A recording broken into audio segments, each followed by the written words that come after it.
Buenas tardes. Buenas tardes. Adrián, ¿me logras ver bien? Sí, te veo bien. Ok, ¿Ustedes me ven bien? sí, sí, te logro ver perfecto.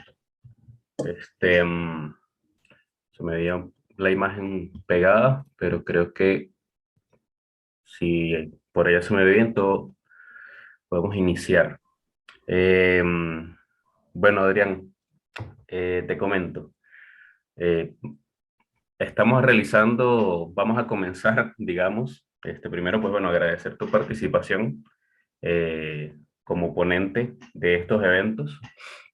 Se está realizando, vamos a empezar a realizar los jueves charlas con arquitectos, sea, digamos, profesores actualmente de las cátedras de nuestra facultad o egresados para, digamos, el aprovechamiento de los actuales estudiantes de la facultad, ¿no? Bueno, los arquitectos, los profesores.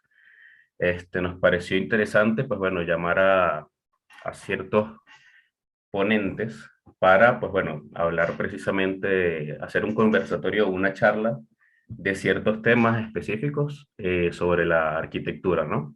He notado que bastantes profesores, digamos, tienen sus propias charlas o temas de investigación que ya han tocado y pues bueno, este es un espacio precisamente para hacerlo y que los estudiantes de nuestra facultad y quizás de otras facultades puedan atender. Em, Actualmente contamos, bueno, con 17 participantes. Esta charla, sí, le informo de una vez que va a ser grabada. Esto va a ser luego subido al canal de YouTube de Cota, ya que gracias al movimiento, o sea, al grupo de Cotas que se está realizando el Centro de Estudiantes, se están realizando esta, y se estarán realizando esta charla y las siguientes. Entonces, pues bueno, actualmente tenemos al profesor Adrián Navia hablando sobre la temática de habitar el límite, un tema de investigación que él ha tocado, digamos, desde su tesis de estudio y pues bueno, eh, y él ya nos conversará más al respecto. Yo voy a estar como moderador, Adrián, para que sepas. Te voy a dar como acceso Perfecto. para que puedas compartir tu presentación y pues nada, bienvenido. Actualmente, bueno, el profesor Adrián es profesor de taller 10 de la facultad, ya tiene varios años con nosotros. Y pues nada, 20, 20. en taller Ah, 20 actualmente. sí. Ok, ok, de taller 20 actualmente. Entonces, bueno, espero sea de provecho para todos. Pues bueno, Adrián, te doy la palabra y pues bueno, al final de la charla, pues haremos una sesión de preguntas y respuestas si es necesario, si hay alguna pregunta por ahí que este, cubrir. ¿Sí? Entonces, bueno, nada. Vale, vale. No, bueno, pues nada, en primer lugar, agradecer la invitación. Además, digamos, me siento muy orgulloso de ustedes como movimiento que están tomando este tipo de iniciativas académicas que recuerdo que cuando yo era estudiante no existían y por eso fue que se creó COTA justamente, porque fue una iniciativa académica que pues justamente tenía la intención de eso, de activar la parte académica de la facultad, que pues que la verdad sí siempre estuvo un poco muerta. Entonces, muy contento por eso. Y antes de empezar, yo quería aclarar una cosa técnica. No sé si ustedes ven mi cara en movimiento o quieta, porque yo veo la tuya solo quieta. Eso era lo que te iba a decir. Sí, la tuya sí se ve perfecto. Yo no sé, tuve un problema quizás con el video, pero eso lo arreglaremos después. Ah, ok, vale, vale, listo. Entonces, bueno, voy a compartir mi pantalla. Me estás avisando a ver si se puede compartir. Ujú, Ujú, perfecto, ya se compartió. ok. Ven, ven la presentación, ¿cierto? Sí, sí. Ok, listo. Déjame poner aquí en grande. Ok, listo. Bueno, nada. Primero que nada, el tiempo será media hora, ¿cierto? Más o menos. Sí, aproximadamente. Perfecto.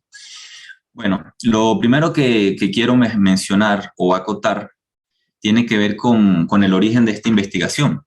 Esta investigación en realidad surge cuando soy estudiante de la Facultad de Arquitectura, por allá en Taller 3, que un profesor de la facultad, el profesor Don Miarcia, nos llevó a caminar por Mérida como parte de una clase, y entonces empezamos a caminar por la Avenida Universidad. Él nos llevó a la Avenida Universidad, que es una avenida que para los que no son de Mérida y no conocen, pues es una avenida que es fundamentalmente para carros. Entonces, básicamente, la descripción de la avenida es, tú caminas en una acera chiquitica, a mano izquierda tienes una avenida gigante y a mano derecha lo que tienes es un muro. Entonces, bueno, básicamente esa es una descripción no solo de la Avenida Universidad, sino de buena parte de las avenidas de Mérida, la Avenida de las Américas, la Avenida de los Próceres, la Andrés Bello, la mayoría. Y no solo de Mérida, sino de la mayoría de las avenidas de Venezuela, o sea, de la mayoría de las ciudades venezolanas y latinoamericanas. E inclusive me atrevería a decir que de buena parte de las ciudades del mundo, sobre todo en lo que suelen llamarse los suburbios, la ciudad estadounidense, la ciudad europea, en su parte de los suburbios. Es una ciudad hecha para el carro, es una ciudad hecha para el vehículo. Entonces imagínense nosotros 20 chamos caminando por la ciudad a las 12 del mediodía pasando sol y básicamente no había ciudad. Lo que teníamos era una acera infinita con carros de un lado y del otro lado un muro infinito también. Entonces, bueno, eso digamos que me despertó la curiosidad de bueno, ¿qué pasa aquí? Y poco a poco, a medida que fui avanzando en la carrera, pues digamos que se fueron encajando varias cosas. Formamos parte de un grupo. Antes de formar COTA, formé parte de un grupo que se llama GEA, que se denomina GEA por Grupo de Estudiantes de Arquitectura, y decidimos hacer una intervención artística en la reja que divide el edificio actual de la Facultad de Arquitectura con el edificio administrativo, que hay una reja ahí inútil, una reja que en su momento cumplía una función, pero que ya hoy en día no cumple ninguna función, y en ese momento incluso se podía decir que también estaba un poco obsoleta, porque era una reja que, dividía los espacios, pero eran espacios que no tenían por qué estar divididos. Entonces nosotros decidimos intervenirlo, participamos en una Bienal de Arte con esa obra que se llamó justamente Habitar el Límite, y luego, bueno, se han desarrollado, digamos, artículos, ponencias.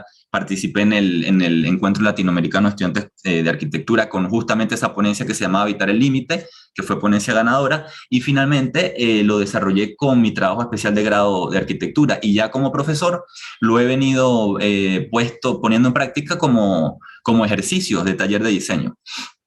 Entonces, en ese sentido, ahí empieza digamos que todo este tema de habitar el límite. En este caso, la ponencia se denomina Habitar el Límite, Mérida, ciudad entre murallas y su potencial para rehabitarse.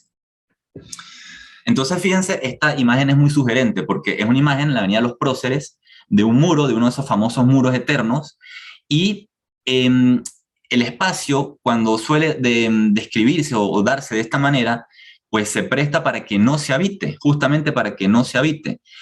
Y al no ser habitado, pues se vuelven espacios desocupados, espacios que se prestan juntamente para lo residual. Y es tan extremo el deshabitar de esos espacios que incluso muchas veces las personas buscan colgar su ranchito, poner a vivirse ahí, porque son espacios que saben que nadie los va a molestar ahí. Esto fue una foto en el año 2012, esta casa ya no existe, la mandaron a sacar, pero digamos que esto es una condición relativamente común en este tipo de espacios. Entonces, bueno, parte de la ciudad de Mérida, en su área más contemporánea, pues es el reflejo de la sociedad y la ciudad globalizada que la ha conformado, pues cuya importancia es significativa en la mayor parte de los problemas que padecemos en la actualidad. Estos problemas, a su vez, forman parte de una crisis social y ambiental a escala mundial. Por un lado, esta crisis se evidencia en cuanto a lo social en la desaparición progresiva del habitante en los espacios públicos, la segregación social que favorece el individualismo, el contacto y la comunidad. Pero también existen otros elementos como la inseguridad, la violencia urbana, la privatización de los espacios públicos, entre otros.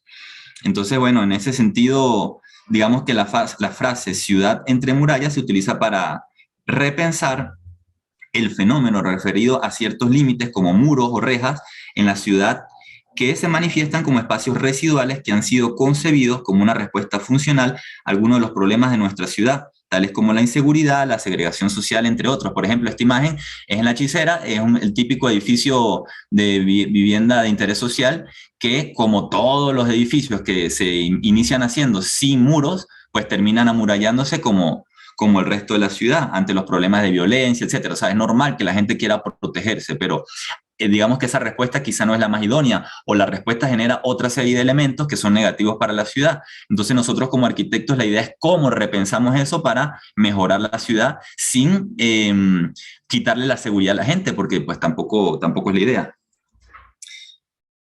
Por ejemplo, este muro de las Tapias, también otro muro infinito. Las murallas en la ciudad separan el espacio público del privado y se encuentran mayoritariamente en las zonas en donde prevalece el dominio del carro frente al del peatón. Esto se muestra como el resultado pues, de una actitud negligente en la construcción de la ciudad, debido a que es una respuesta no planificada producto de una implementación justamente pragmática que responde a una necesidad. ¿Cuál es la necesidad? La seguridad.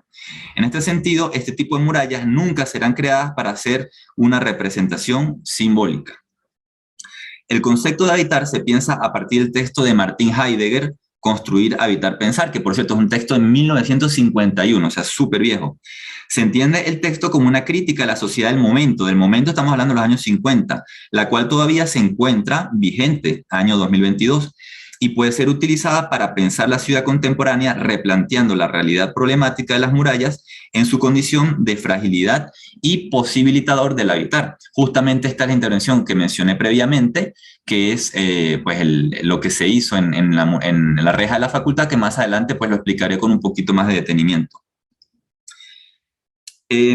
Dice Carlos Raúl Villanueva que la ciudad es siempre el reflejo cabal de la civilización que la crea.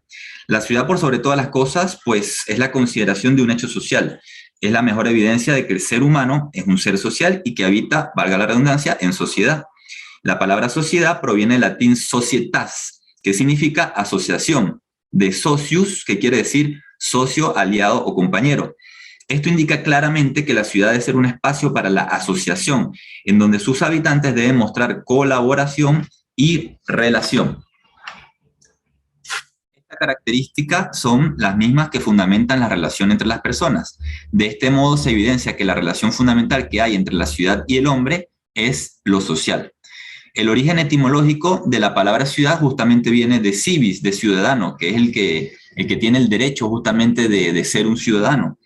Y la ciudad, digamos que la ciudad, dependiendo de su época y de las condiciones de esa sociedad y de esa cultura, se va creando por capas. Por ejemplo, esto es una imagen de La Paz, que es de donde es mi familia, y mi familia paterna, pues, y fíjense que la ciudad se configura como por capas. Vemos un tipo de ciudad, luego vemos otro tipo de ciudad, y es lo mismo que pasa con la ciudad de Mérida. En la ciudad de Mérida, en esta imagen, por ejemplo, podemos ver tres tipos de ciudad. A mano izquierda, la ciudad tradicional, la ciudad del damero, el típico centro urbano de una ciudad latinoamericana, con la cuadrícula, cada 100 metros, etcétera. Y digamos que es una ciudad que fue pensada antes de la existencia del vehículo. Entonces es normal que sea una ciudad pensada, sea una ciudad, por ahí tienen un audio prendido, por favor apagarlo, una ciudad pensada para el peatón.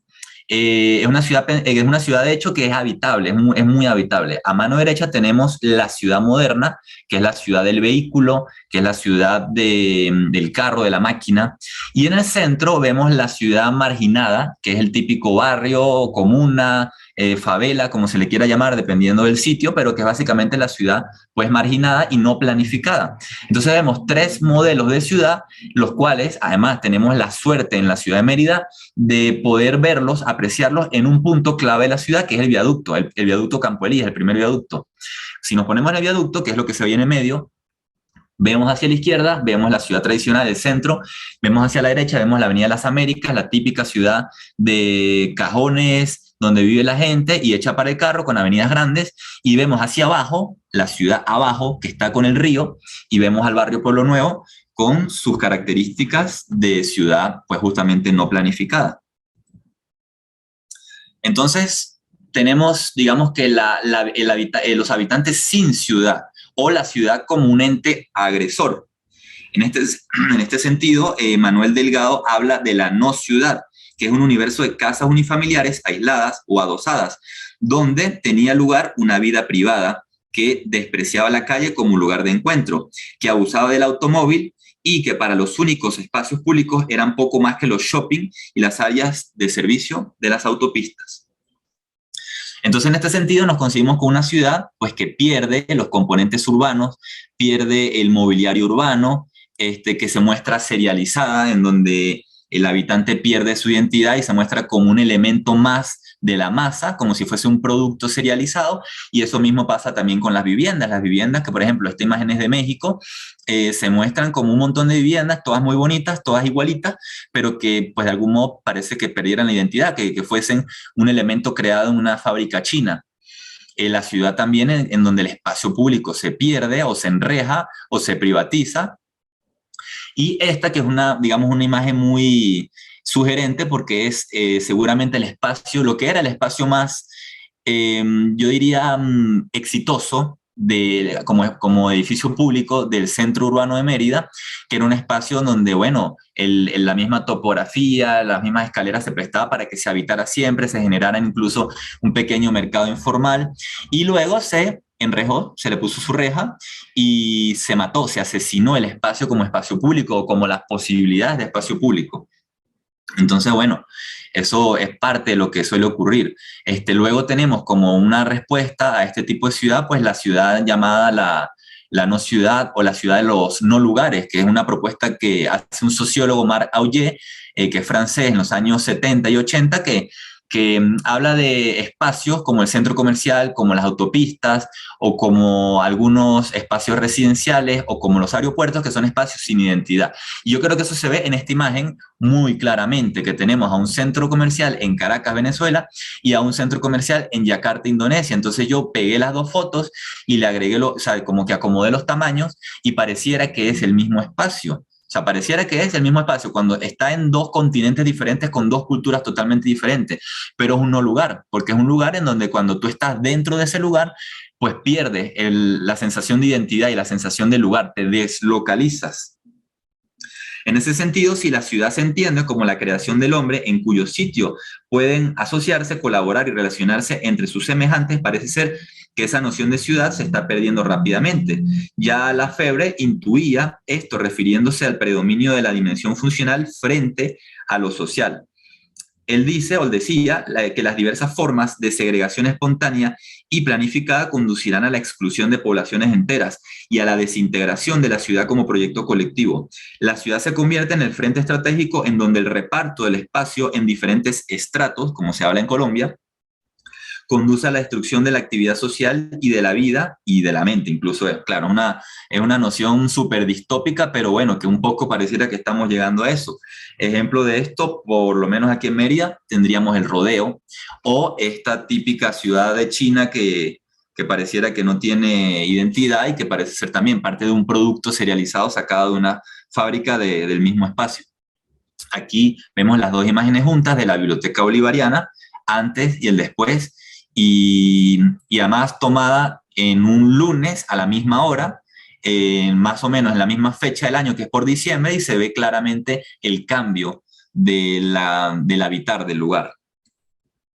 También una respuesta típica que se ha logrado generar por parte de los habitantes es que pasaron de ir a la plaza como espacio público y como espacio de encuentro, a refugiarse en el centro comercial por muchas de las cualidades que tiene el centro comercial como espacio de refugio, pero que termina siendo pues también un espacio de consumo y no de encuentro, y además donde muchas personas pues se ven excluidas porque no pueden consumir en el sentido de su relación económica. Aquí otra imagen también muy sugerente, que es la idea de que pues donde no hay acera, o sea, la acera es el lugar donde el habitante puede caminar. Si la acera es muy pequeña en relación al espacio del vehículo, pues básicamente es como lo que vemos acá. Entonces, si por un lado hablábamos de el habitante sin ciudad, porque la ciudad era la agresora, eso genera una respuesta que es la ciudad sin habitante o la ciudad agredida, que es justamente la respuesta de los habitantes ante esa agresión de la ciudad. Una de las principales respuestas que se pueden ver es la del graffiti, que es una respuesta, digamos, de una muestra de falta de identidad por parte de los habitantes hacia el espacio y que se ve muchas veces reflejada en el graffiti. En un escenario, además, en donde el habitante, pues todo le es ajeno por no satisfacer sus expectativas, se genera una desvinculación entre el habitante y la ciudad, y por consiguiente una falta de arraigo con el lugar, perdiendo la noción de identidad con el medio y por consiguiente anulando cualquier posibilidad de conservación hacia este por parte de sus habitantes. Esto genera una relación conflictiva entre habitante y ciudad, agrediendo el primero al segundo producto de esta relación recíproca. Otro de los modos en los que se ve reflejado el desarraigo en Mérida, particularmente, es justamente en la expresión de los grafitis, que se utilizan como una muestra y que además se suelen usar en espacios residuales, porque son espacios que en donde ellos sienten que pueden, digamos, que generar su arte. Entonces la ciudad termina siendo una especie de lienzo hacia el graffiti o el modo de expresión de estos artistas urbanos. En últimas, tenemos pues el deshabitar de la ciudad, que es la peor consecuencia de justamente de esta contrarrespuesta del habitante a esta ciudad agresora. El deshabitar de la ciudad por parte de los habitantes es la peor de las consecuencias de los fenómenos pues, expuestos, y cuando un medio se hace ajeno a quienes lo ocupan, genera que se deshabite y se potencia el desarraigo que ya existe por parte de sus ocupantes. Esto genera que se vaya perdiendo la memoria colectiva de los lugares y pues nada, pues se transforma su esencia, lo cual produce que se abandonen y deterioren progresivamente. Y es lógico, porque si un espacio se abandona, pues se deteriora porque nadie se ocupa del espacio. El abandono hace que la arquitectura pierda valor y que la inseguridad del medio pues aumente, porque claro, pues si no hay vigilantes, o sea, si los habitantes no se vigilan entre sí mismos, pues ¿a quién le están cediendo los espacios? Justamente a los contrahabitantes, si se pudiese decir de una manera. Además, este tipo de fenómenos, pues digamos que prevalecen en buenas partes de las ciudades latinoamericanas, sobre todo en donde los espacios son impulsados por la zonificación funcional de las áreas y la hegemonía del automóvil, claro, porque si tú tienes una ciudad en donde tienes un lugar en donde solamente hay viviendas, pues no incitas a que la gente salga a comprar en la bodeguita de la esquina, la farmacia, la chupetica, nada. Entonces, a la hora de salir, salen en vehículo y la ciudad como tal, en cuanto a las aceras, se deshabita y al deshabitarse se vuelve más insegura. Es como toda una bola de nieve, una bola de nieve terrible. Si un espacio no se habita, pues la noción de habitante carece de sentido. Además, en estos espacios donde las condiciones cualitativas son reducidas para la habitabilidad, el individuo pues justamente deja de habitar. Entonces aquí surge una cuestión, que es que si el habitante polemiza el hecho de la ciudad en su esencia, ya que la no ciudad es la ciudad justamente menos la arquitectura. Y entonces volvemos a la imagen del rancho y el límite, o el rancho y la frontera. En la Mérida contemporánea, los espacios que presentan muros o rejas que dividen el espacio público del privado se abandonan y se deshabitan. De este modo, el habitante se suprime ante la agresión de la ciudad. Paradójicamente, hay casos en el que el abandono del espacio es de tal magnitud que por su condición residual, como es este el caso, posibilita que se creen asentamientos de viviendas informales, privatizándose además un espacio que debería ser de todos y se transforma en una vivienda privada informal, y demostrando la fragilidad de estos límites ante la inquietud de habitarlos. Entonces, aquí otro ejemplo típico, en la ciudad de Mérida, aquí vemos como los dos ejemplos, un tipo de ciudad, digamos, la ciudad típica clase media a mano derecha, que se cierra a la ciudad pública, y por el otro la ciudad que tiene menor espacio porque las viviendas son más pequeñas y que se ven obligados a abrirse la ciudad, pero que por lo menos este tipo de espacios generan las típicas bodeguitas en plantas bajas y son espacios pues mucho más activos. Y bueno, estas fotos que fueron tomadas en el año 2012, que era cuando la ciudad se estaba súper llenando de rejas y de muros y se estaban privatizando todas las calles y todo, bueno, todo lo que hoy ya es parte de Mérida.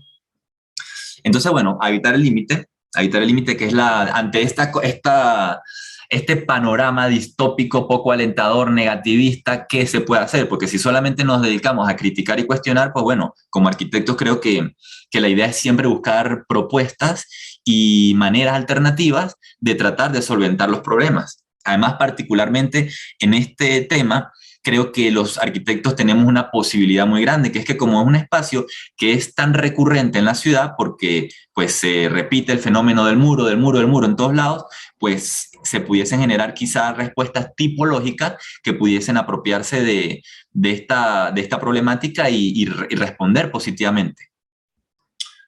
Ajá, me están diciendo que en 10 minutos se acaba esto, creo. bueno, cualquier cosa si se acaba, no sé, abriremos otro. Tú, el moderador me explica, ¿cierto, Sí, César? sí, sí, no hay problema. Perfecto. Ok, ajá, ¿dónde iba? Bueno, el habitar límites, justamente, la idea no es proponer destruir la realidad actual para plantear una nueva bajo los parámetros de la práctica clásica típica, sino pues intentar comprender su naturaleza residual, o sea, la idea del límite como algo residual, no representativo, que se manifiesta a través de una forma no legible y que genera además una fragmentación espacial, la cual se puede corregir en pro justamente del habitar. También implica pues que reconozcamos y que aprovechemos su condición persistente a lo largo del espacio urbano, que es lo que justamente vemos en todas las ciudades. De igual manera, pues yo considero que es necesario que como sociedad tratemos este tipo de límites y tratemos de generar pues la creación de un tipo, sí, llamemos de una especie de tipología que pudiese responder positivamente ante esto. Esto de hecho es un proyecto de Elemental, el grupo donde formaba parte Alejandro Aravena, que le pedían hacer una plaza y la plaza le pedían que la cerrara al espacio público. Entonces, bueno, como que era algo que él estaba en contra de eso y una de las respuestas que dio fue que en el mismo límite se generara galerías de arte público y además que el mismo límite también en su parte superior fuese una terraza habitable, así de ese modo el límite pues se habitaba. Aquí estaba este proyecto que les comentaba, que se hizo en el año 2012 en la Facultad de Arquitectura.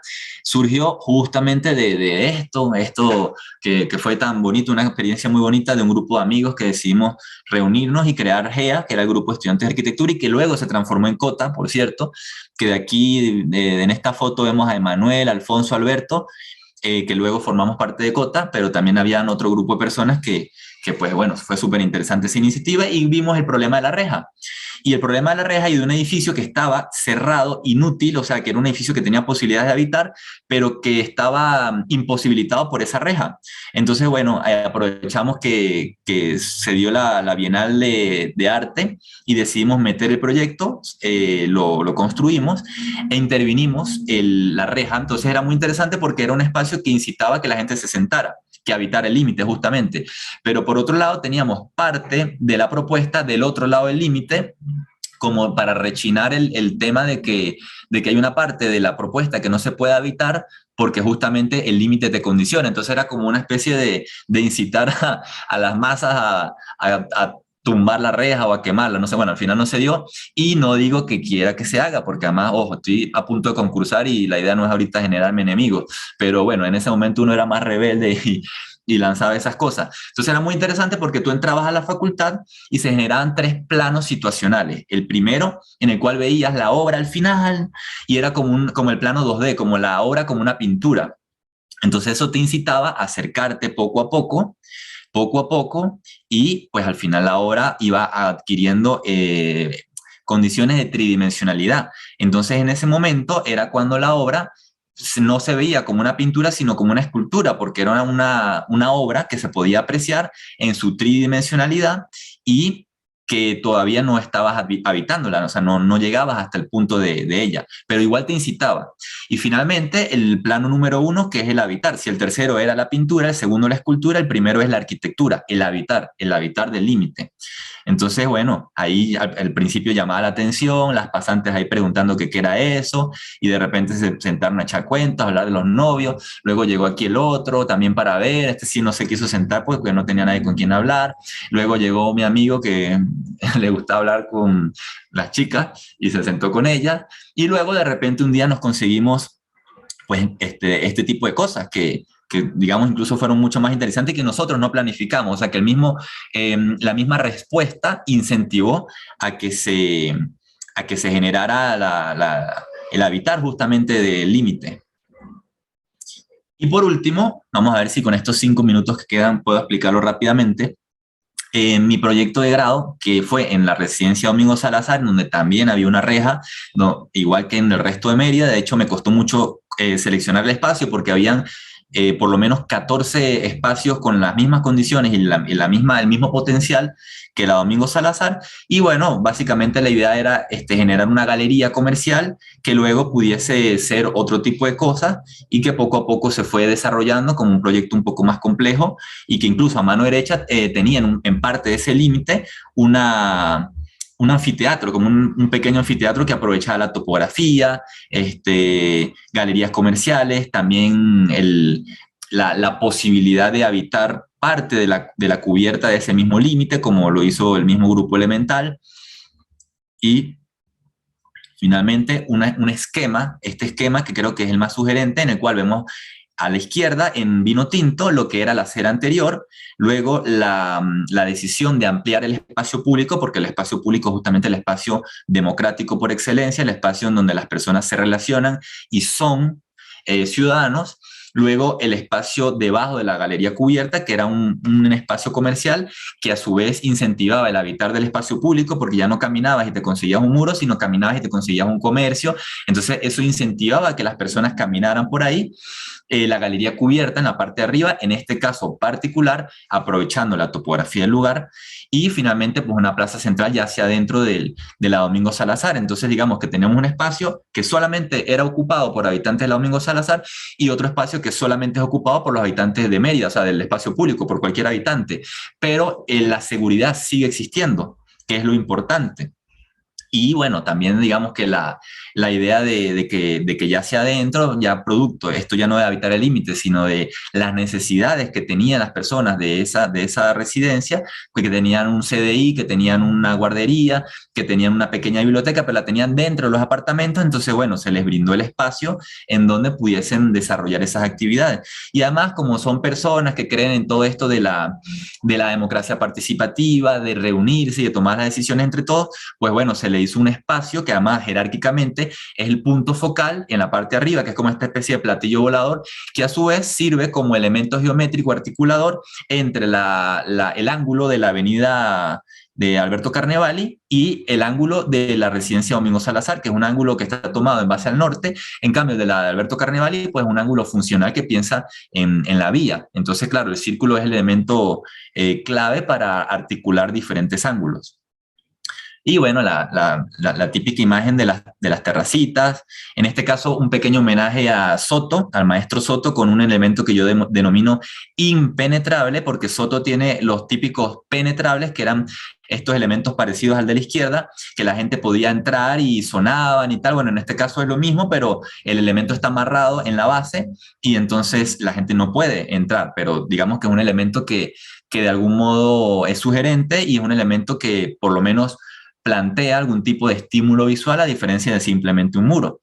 Entonces, bueno, ya para cerrar, pudiésemos concluir que la fragmentación espacial que genera este tipo de límites fracturan las relaciones que se pueden dar entre los actores que habitan el escenario presente.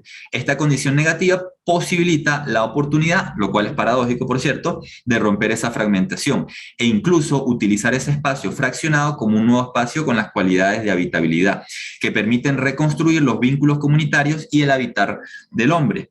De esta manera, la posibilidad de habitar auténticamente en pro de la restauración y protección de la cuaternidad de Heidegger, o sea, del habitar de Heidegger, se posibilita un modo diferente de habitar y transformar la ciudad. Y francamente, pues el habitar el límite se muestra como una crítica desde el espacio académico, en este caso, a la ciudad contemporánea. Y bueno, sí, con la idea de aceptar el hecho de nuestras ciudades para replantearlas, no desde la negación, que es muy importante, no desde la negación, sino desde la aceptación crítica, y ante esta aceptación crítica, la propuesta transformadora, la cual podría reflejar, en este caso, podría reflejarse en un anteproyecto arquitectónico, pero también en una intervención artística y, sobre todo, ojalá, que se plasme en propuestas de gobierno, propuestas de Estado, que esas sí son las que realmente son capaces de transformar la ciudad. Y con esto y con un minuto que me queda, pues termina mi exposición y doy las gracias. No sé si abrimos otro Zoom para preguntas y respuestas. Bueno, vamos a esperar a que el Zoom nos vote y ahí veremos qué pasará.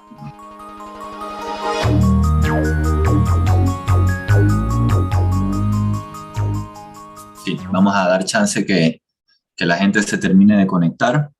aunque veo, ya va, Ya tienes ahí. en el chat hay una pregunta. Ajá. Dice Luis González, ok. Buenas noches, profesor. Un ejemplo de habitar el límite serían me pregunta que si un ejemplo de habitar el límite serían los negocios por fuera de las residencias del rodeo. Ah, sí, claro. Claro, la residencia del rodeo, para los que no son de Mérida, es un complejo de como 40 edificios, las típicas cajitas de fósforo, que digamos que sería el típico ejemplo de una urbanización rodeada de muros, pero en este caso lo que digamos, hicieron los constructores fue generar una pequeña galería comercial con muy poca acera, pero que en efecto sí es una galería comercial y que hace que las personas del rodeo a la hora de comprar su cosa, su comida, su farmacia, lo que sea, no tienen que agarrar un carro y salir hasta alguno de los grandes moles, hasta Cosmo o hasta Garzón, bueno, Cosmo cuando existía, hasta Garzón o hasta Yuanlin, sino que tienen ahí mismo una serie de locales comerciales en donde pueden comprar eso. Entonces sí, sería un ejemplo de habitar el límite. Quizá no sería el mejor ejemplo porque son espacios incómodos con poca acera, pero por supuesto que es muchísimo mejor eso a que lo que hay en el resto de la ciudad.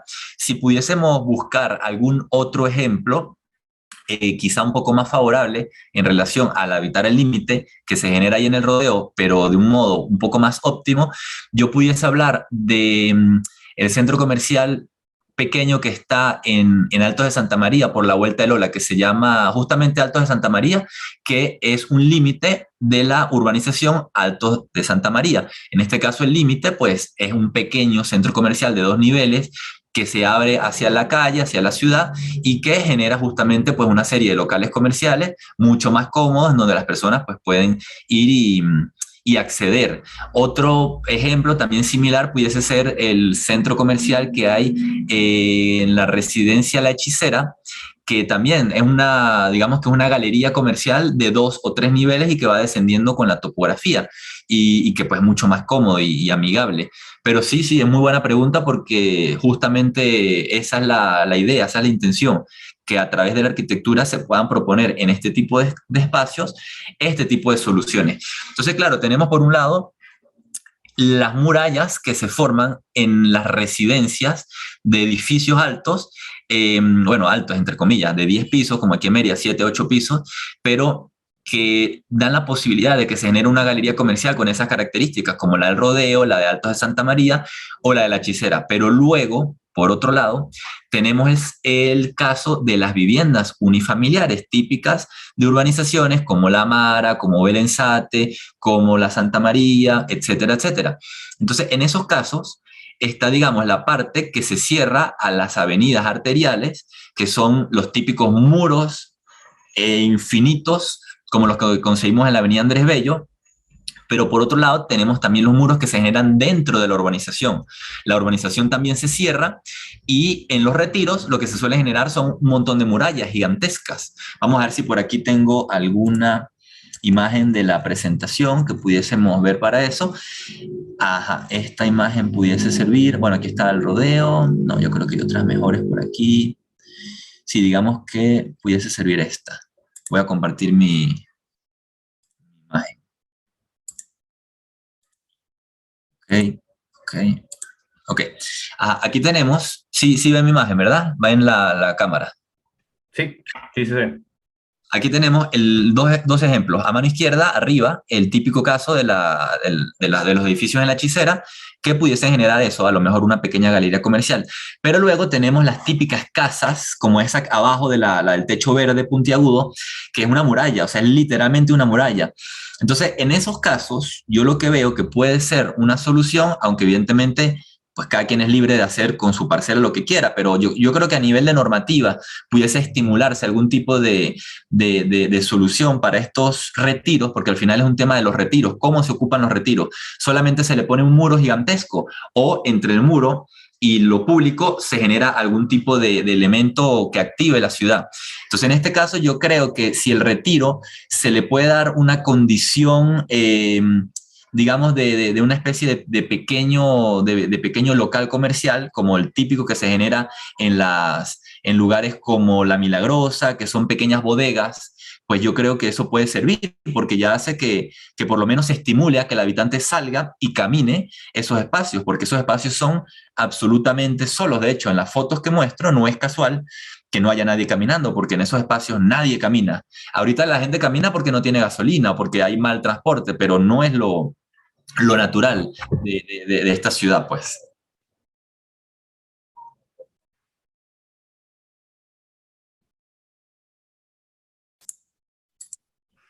Ok, Adrián, ¿me escuchas? Sí, sí, escucho. Bueno, yo lo que estaba pensando en respuesta a la persona que preguntó a Luis es que quizás aunque esa es la solución, no sería, no sé, Adrián, tú coméntame, la mejor solución para evitar el límite de un espacio que aparte de que sí hay negocios y que, bueno, o sea, si hay de repente un espacio suficiente, o sea, que está habitando la persona, o sea, la población, ¿no sería mejor que hubieran espacios también integrados de esparcimiento? Porque por lo menos ahí en esos negocios no hay casi espacio para habitar. Está el estacionamiento, están los negocios, pero no hay un espacio que se pueda habitar, no hay una plaza, no hay algo que de repente donde se pueda compartir, sino que la persona va, compra y prácticamente sería un centro comercial, ¿no? En cambio, si hay un espacio de esparcimiento, pues ya sería como una mejor, quizás una mejor alternativa. Aunque ambas lo son, creo que quizás eso sería mejor. No sé qué opinas tú. Claro, es que yo creo que se tienen que complementar, porque al final estamos hablando de un tema de ciudad difusa y ciudad homogénea o ciudad monofuncional versus Ok. la que debería ser la ciudad, que es la ciudad densa o la ciudad de mezcla de usos. Entonces, cuando nosotros vamos a, digamos que el centro de Mérida no es el mejor ejemplo porque es un poco desorganizado en cuanto a la planificación, pero si vamos, por ejemplo, a Caracas, al Boulevard de Sabana Grande, o si vemos cómo se configuran las ciudades europeas, que creo que es el ejemplo por excelencia de ciudad, vemos que justamente hay una mezcla de usos. Por un lado hay la parte recreativa que tú dices, pero no falta el tema comercial, que es lo que en el fondo le da la posibilidad de tener diferentes tipos de usos y de actividades a la ciudad y es lo que la hace justamente más interesante. Entonces, yo creo que, por ejemplo, para ese tipo de urbanizaciones, una solución pudiese ser las esquinas.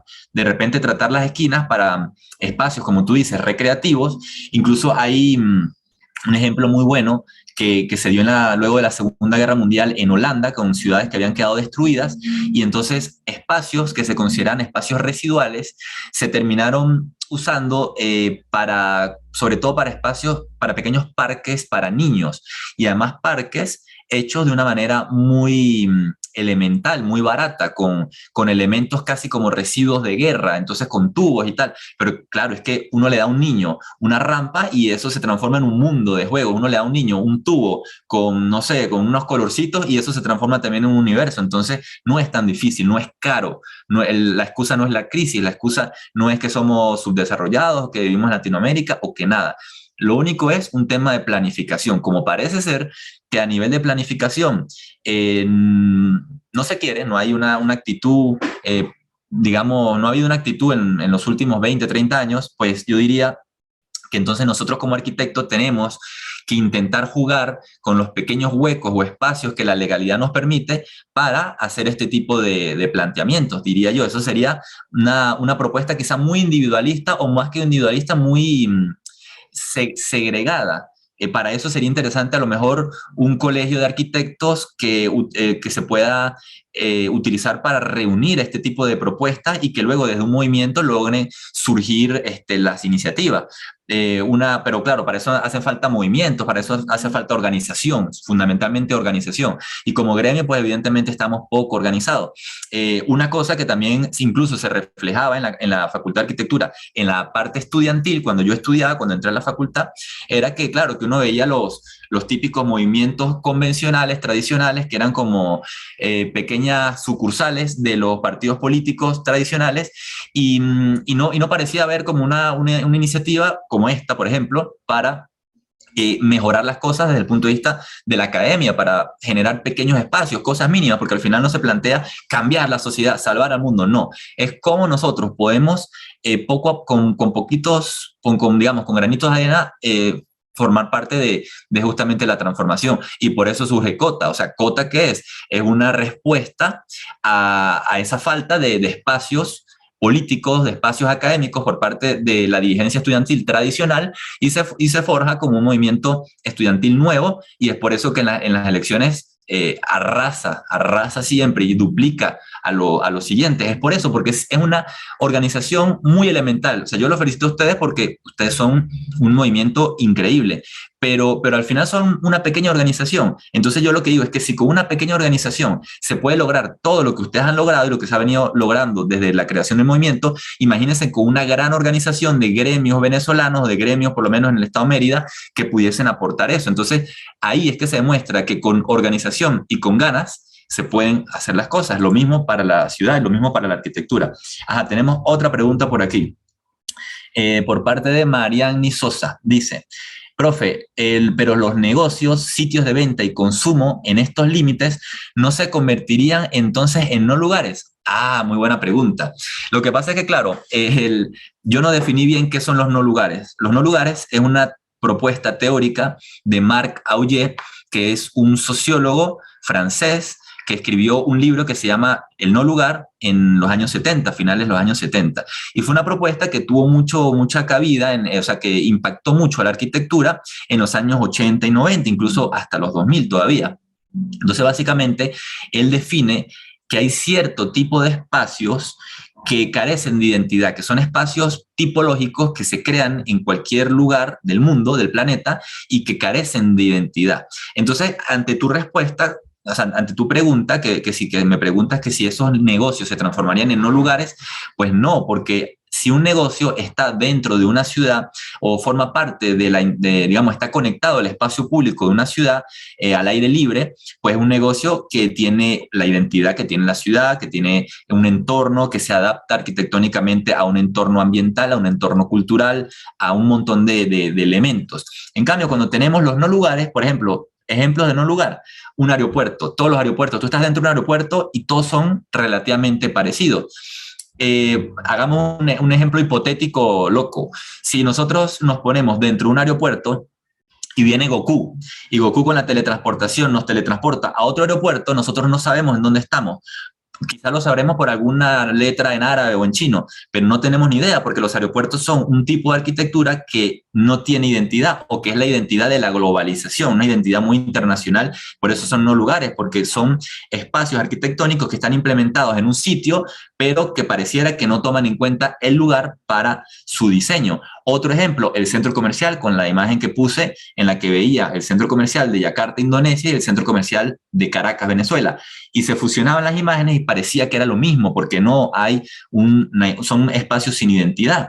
Las autopistas son espacios que todas son igualitas y pues también parecen carecer de identidad. Las vallas publicitarias son también elementos que parecen carecer de identidad. A lo mejor pudiésemos tener también espacios como el rodeo o las típicas residencias estas que son con casas igualitas, todas idénticas, también pudiese ser parte del no lugar. ¿Qué sería un sí lugar? Bueno, un sí lugar es el centro de Mérida, un sí lugar es una plaza, cualquier parque, cualquier plaza, inclusive un barrio es un sí lugar, porque un barrio es la incorporación más brutal de las personas sobre un medio. O sea, uno ve la geografía de un barrio y es prácticamente ver la montaña, pero poblada de viviendas. Entonces es una incorporación súper identitaria y que además los espacios que se generan dentro del barrio son únicos y son súper intensos dentro de las relaciones topológicas, o sea, del lugar.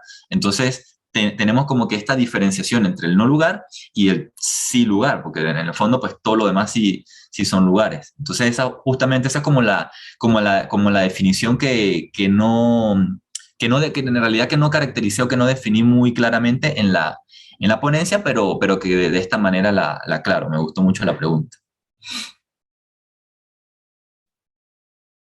Yo no tengo preguntas por aquí en el chat. No sé si tú tienes.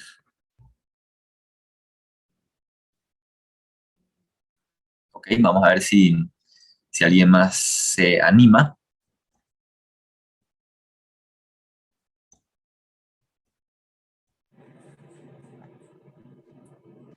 Hola Adrián, ¿cómo estás? La Es la profesora profe Sofía Cardoso, Sofía. bienvenida. No sé si estoy presentable para la ocasión. Eh, bueno, sí, vamos a ver, ya ves que además a veces me enredo. Bueno, ok. Primero quería felicitarte porque realmente es muy interesante el tema, además expuesto de una manera muy clara y precisa. Y a mí me anima en el sentido de que un estudiante, un profesor de arquitectura joven que maneja los instrumentos de diseño, pero que aunado a eso tiene la capacidad de conceptualizar y de generar criterios, es extremadamente valioso, ¿ok? Porque tenemos como una división, gente que dibuja y todo lo demás en los instrumentos, pero sin conceptos, sin criterios y sobre todo sin observación y sin pensar qué quiere de esa sociedad y de esa arquitectura. Te quería comentar que, bueno, esta es la Mérida en la que tú naciste, que tú vives, ¿verdad? Pero también hay una Mérida que uno disfrutó toda la avenida Urdaneta donde no había rejas, no había cercas, ¿ok? Si acaso una malla de pequeña de ciclón para que no se saliera el perro o el gato, yo qué sé. Entonces, eso es importante reflexionar. También te quería comentar que aunado a estos muros, también es una ciudad muy murallada en el sentido de que no puedes entrar con libertad a la Santa María, por ejemplo. Hay miles de rejas porque las calles están cerradas y eso dificulta y además genera una situación de peligro. ¿Okay? Dime mmm, cuatro o los que tú quieras instrumentos mediante el cual o técnicas o formas mediante el cual tú incentivarías, o sea, motivarías al estudiante a diseñar bajo una nueva óptica del no límite, de la inclusión. Ok, ok. Gracias por la intervención, profe. Sí, muy interesante su observación porque además es verdad, yo no viví, o quizás los rezagos de esa Mérida que usted menciona, los viví de muy pequeños, que recuerdo que de chiquiticos hacíamos las patinatas aquí en la residencia y nos quedamos a amanecer, que para nosotros eso era lo máximo, y a las 4 de la mañana nos íbamos justamente a los entornos públicos, o sea, a la ciudad que obviamente pues no tenía gente a esa hora, a patinar y a montar bicicleta y no había, claro, el tema fundamental que ha originado este amurallamiento que es la inseguridad, que es la violencia de un país que está, creo que categorizado como el segundo más violento del mundo, que en algún momento fuimos el más violento, pero bueno, muchos inmigrantes al parecer se fueron y con ellos algunos ladrones, malandros, y además en la zona más desigual y más violenta del mundo, que es Latinoamérica, es la región más violenta, que además no es casual que sea la más violenta porque es la más desigual. Entonces, claro, es interesante lo que usted pregunta porque usted hace reflexión de una ciudad que además vivió mi hermano y que mi hermano sí me la contó, que él decía que era otra cosa, que él se iba a rumbear a la cucaracha en las tapis y bajaba caminando hasta la Mara y no pasaba nada, igual era la misma ciudad porque nosotros también tuvimos la mala suerte de tener mucho dinero como país cuando estaba de moda hacer ciudades para la máquina, para el carro. Hoy en día las ciudades están más pensadas y más planteadas para el humano, para el peatón, y por eso vemos grandes aceras, vemos grandes intervenciones urbanas de malecones, bulevares, etcétera. Y bueno, y ahora eso no es una, digamos que es una política de Estado y que no lo ha sido, y pues también estamos en una crisis. Entonces parece que no la puede ser. Entonces yo diría que hay que trabajar con lo que tenemos. Y con lo que tenemos, que justamente lo que usted pregunta, que son un montón de muros, yo podría plantear varias tipologías, dependiendo del espacio donde se trabaje, digamos que varias propuestas o planteamientos.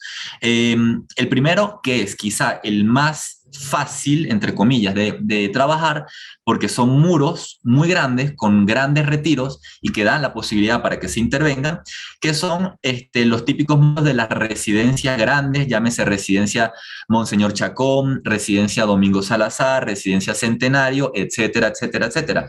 Son límites, bordes, que digamos que si se intervienen, no pueden, digamos que no van a generar ningún tipo de cuestión negativa con ese espacio interno. Entonces, ahí si se pudiesen generar algún tipo de proyectos de locales, creo que eso sería muy interesante. Ese sería el primero. El segundo, voy a citar un proyecto colectivo de un grupo de profesores de la facultad que hicieron un libro, no me acuerdo el nombre del libro, pero dentro de ese grupo está el profesor Wilber Contreras, la profesora Mary Owen, la profesora Luz Gómez, y me acuerdo que había un boceto súper interesante del profesor Wilber Contreras en la Avenida Universidad, en la que él planteaba, en donde venden los cuadros, en ese lugar, planteaba unos pequeños módulos de diferentes tipologías. Había módulos como de atención al turista, pero había también módulos de venta de artesanías, en toda esa sección. Esa podría ser una segunda, esas quizás son intervenciones arquitectónicas. Luego pudiésemos irnos a la parte más artística, o sea, cómo desde el arte también se pueden intervenir esos espacios, se pueden hacer habitables y se pueden, además, dentro de esa intervención artística, generar algún tipo de reflexión de reflexión, de intervención para hacer reflexionar al que mira la obra, justamente. Un ejemplo de ellos puede ser, lo que nosotros hicimos en la facultad, pero pudiesen ser también los impenetrables de Soto, pudiesen ser elementos con cubiertas que den la posibilidad de que se habite, pero que también tampoco se presten para que de repente, no sé, duerman los indigentes ni nada de eso. Entonces, evidentemente tendrían que ser elementos controlables que dieran esa posibilidad. Por último, diría yo, como para responderle con la cuarta propuesta, hablaría de los espacios en las urbanizaciones, digamos, de clase media. Que por cierto, una vez la profesora Meridalba me hizo una pregunta muy interesante en base a eso, porque me dice, bueno, pero tú estás criticando las quintas, a mí me gusta vivir en mi quinta. Entonces, hay gente que también eso hay que aceptarlo, es vivir. Entonces yo decía, no, profe, no es que yo esté criticando las quintas, yo lo que estoy diciendo es que además de toda esa franja de quintas que pueden existir, también pudiese existir una tipología urbana que permita que el retiro sea usado con pequeños locales comerciales y que también puedan ser, interrelacionables entre la parte privada y la parte pública. Entonces, eso yo creo que pudiese ser una. La otra, que también la conversaba con César, ver, por ejemplo, el tratamiento de las esquinas, que Oscar Niemeyer ya incluso planteó algo similar para las macromanzanas en Brasilia, que en cada esquina él planteaba una actividad diferente. Pudiese ser una esquina para la parte de salud, otra esquina para la parte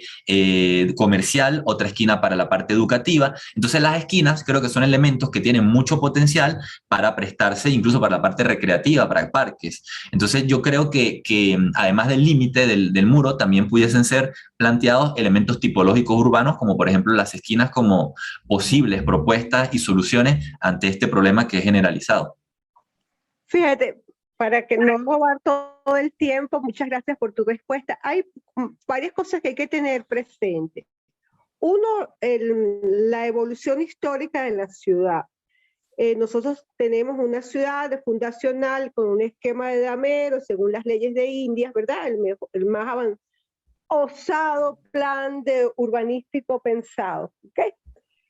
Luego, todo lo que viene, en el caso latinoamericano, venezolano, es de alguna manera lo que viene, lo que trae el movimiento moderno, ¿okay? Una planificación normada en donde el carro es el protagonista y vivimos aquí, trabajamos allá, las fábricas están aquí, y ese esquema de planificación dispersó la ciudad y fue el que en un momento histórico se usó, ¿ok? Eso hay que tenerlo presente para entender el contexto histórico de por qué esa razón.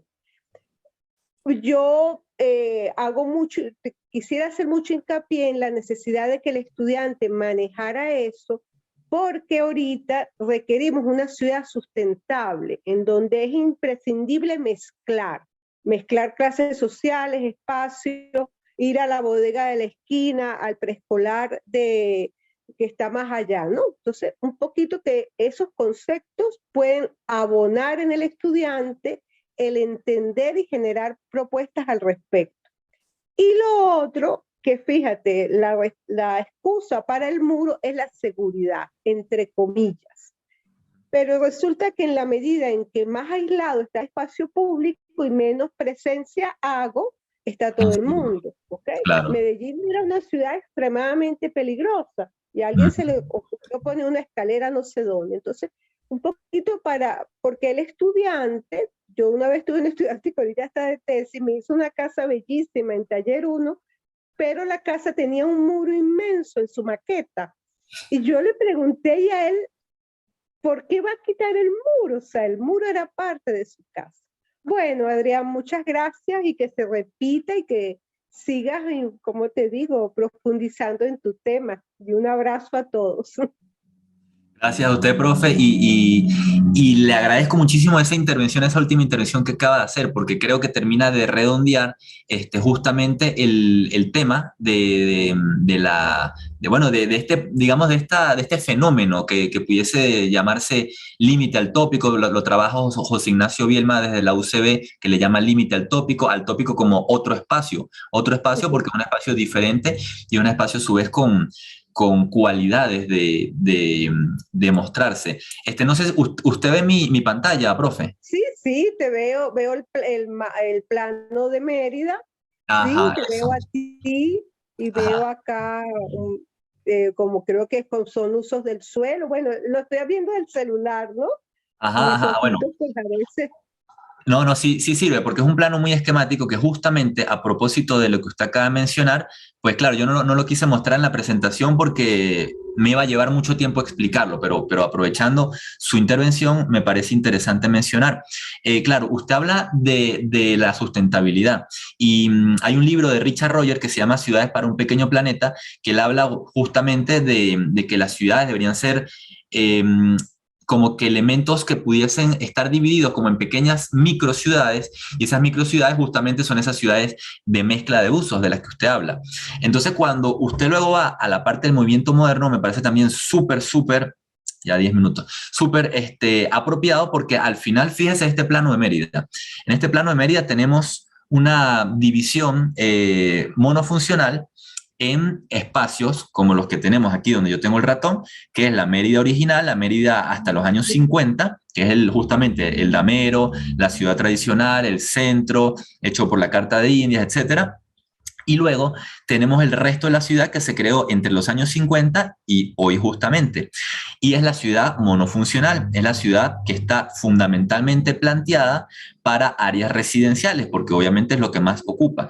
Entonces fíjense que tenemos en color amarillo lo que está planteado como áreas residenciales, y tenemos unas pequeñas líneas rojas que son los lugares en donde, a través de un ejercicio de medir, casi que en todas las avenidas de Mérida, medir los muros que miden más de 200 metros, que es la distancia que hay entre una parada y otra, que es como la distancia cómoda para caminar de un ser humano.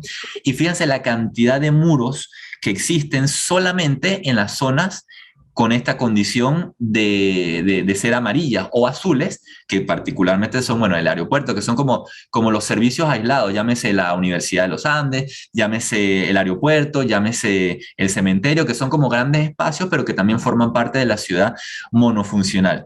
Y luego tenemos dentro de esa mancha amarilla ya propiamente digamos que la conformación local de ese tipo de ciudad, que pues lo que presenta es fundamentalmente un tipo de casas que, como usted, como la experiencia que tuvo con su estudiante, se encuentran la mayoría aisladas o amuralladas. Entonces, claro, yo siempre me pregunto, si en algún momento esta sociedad se extingue porque una guerra nuclear, Putin se le ocurre hundir el botón rojo y todo, chao, y luego, bueno, la sociedad se acaba casi que la humanidad, pero poco a poco va surgiendo nuevamente la humanidad y vamos creciendo y vamos repitiendo el ciclo, y nos conseguimos con la ciudad contemporánea, la del año 2020, yo estoy seguro que cuando esos arqueólogos, revisen las ruinas de esa ciudad, y que vean, se den cuenta de que la mayoría de la ciudad estaba amurallada, pero entre sí, pues ellos pensarían, ¿será que esta gente estaba como una especie de guerra civil? Porque claro, la muralla es un sistema defensivo que en el medioevo se entendía porque Claro. los feudos estaban en guerra, pero Sí, ahorita es sí, como que sí. nosotros estemos en guerra con nosotros mismos, y entonces, claro, todos estos espacios que se ven en color amarillo o en color azul son espacios que están amurallados y que justamente pues no permiten que la ciudad sea sustentable, porque si yo estoy en la Pedregosa y necesito comprar una chupeta, tengo que agarrar mi carro, darle 5 kilómetros para allá y consumo carbono, vehículos, etcétera. Fíjate que además podemos seguir. Yo hace mucho tiempo escribí un artículo que se decía la ciudad amurallada del siglo XXI, ¿verdad? Pero hablaba del tema de cerrar las calles. Por supuesto, oye, una ciudad amurallada después de la Edad Media, ok. Entonces, pero además, ¿qué pasa? Que a esto tú le tienes que sumar que tú y yo estamos hablando por Zoom y que la plaza tuya de encuentro y de una generación para acá es el Facebook, y que tal vez tú jugaste en la calle, pero tristemente ahorita nadie juega metra, perinola, escondido, ni enamora fulana en la calle y en la acera. Entonces es la conjunción de unas series de aspectos que tú le preguntas a un niño de 18, 19 años que entra a la facultad, dime cómo es tu calle, quién está en tu calle, y te dice nadie. Entonces, vamos como al metaverso, ¿no? Tal cual, Entonces, tal cual. es una confusión, ¿verdad? Y además este mapa es súper interesante porque ahí está la ciudad de Damero, la ciudad que se cree que va creciendo por los crecimientos espontáneos, la ciudad planificada del Estado, pero además la ciudad que se superpone sobre las áreas rurales, las haciendas, las áreas, los asentamientos de los obreros en las haciendas. Entonces esa trama que está ahí. Entonces fíjate que tu tema da para discutir mucho y para entretejer muchas cosas. Y yo como docente, que es mi área, la arquitectura, ¿cómo motivas al estudiante? Porque me acuerdo del muchacho, ahorita le está haciendo una tesis y yo soy jurado, y cuando yo le quité la cerca que él le había hecho a una casa preciosa, él no lo entendió. Yo no sé si ya lo entiende, ¿ves? Tal cual, tal cual. Adrián, muchas felicitaciones, y bueno, ese es un tema para una buena publicación. Muchísimas gracias, profe, por la intervención. Y bueno, ya quedan 4 minutos y pico, entonces, bueno, aquí surge otra pregunta. Puedo aprovechar y responderla. Okay. Me quito aquí, me escondo aquí. Listo, profe, gracias. Bueno, sí, y cerrando la intervención con la profe Sofía, también hay algo interesante en este mapa, que es que no solamente lo que está en amarillo, que es lo que se supone que está amurallado, y en azul, o sea, los espacios que no están en amarillo y en azul, que no están amurallados, no es solamente el centro urbano, sino también hay algunos espacios que quedan exentos de eso. Entonces también es interesante analizar por qué. Y fundamentalmente son dos.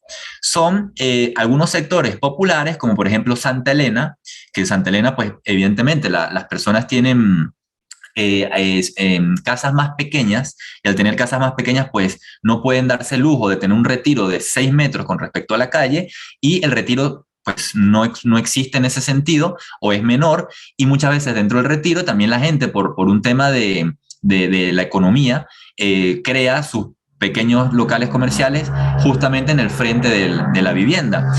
Pero también tenemos dos casos muy particulares y muy interesantes que forman parte de la ciudad moderna o del proyecto de la Carta Atenas y todo esto, que son dos excepciones, diría yo, en Mérida, que son la urbanización Los Sausales y la urbanización La Humboldt. Ahí se aplica, pero en una menor escala, esa excesiva aparición del muro, porque, claro, es una ciudad planificada, pero creada bajo parámetros del famoso Banco Obrero que existió en los años 60, en la Cuarta República, etcétera, y que creó cosas maravillosas como, por ejemplo, la urbanización Los Sausales y la urbanización la Humboldt. Entonces, ya para cerrar, en estos 3 minutos que me quedan, voy a responder la última pregunta que tengo acá. Bueno, si surge alguna otra, la ponen para responderlas así como en modo express. dicen, ¿cuál sería el principio de estas ideas de habitar el límite en Mérida? Es decir, en cuanto a los primeros proyectos que se realizaron en relación a este tema. No, lo que pasa es que habitar el límite, o sea, es algo que en realidad no existe como teoría planteada por algún arquitecto, sino es simplemente algo que en su momento mi persona junto con un grupo de amigos empezamos a plantear y le dimos ese nombre. O sea, eso no es una teoría como tal, caso tal, ahorita yo la estoy empezando a desarrollar, pero es algo que no existe como tal. Entonces, esto de habitar el límite como propuesta en Mérida, en realidad no existe como una respuesta condicionada o condicionante. Lo que existe son pequeñas iniciativas aisladas que por temas a lo mejor de rentabilidad, porque evidentemente el caso del Rodeo, el caso del Centro Comercial Santa María o el caso de La Hechicera, no, estoy segurísimo que no crearon eso para generarle seguridad a las personas de ahí dentro, sino a lo mejor por un tema de lucro, un tema mercantil, lo cual tampoco está mal, es justamente aprovechable. Yo creo que de ahí justamente es que nosotros tenemos que tomar referencia para, como arquitectos, proyectar ese tipo de cosas.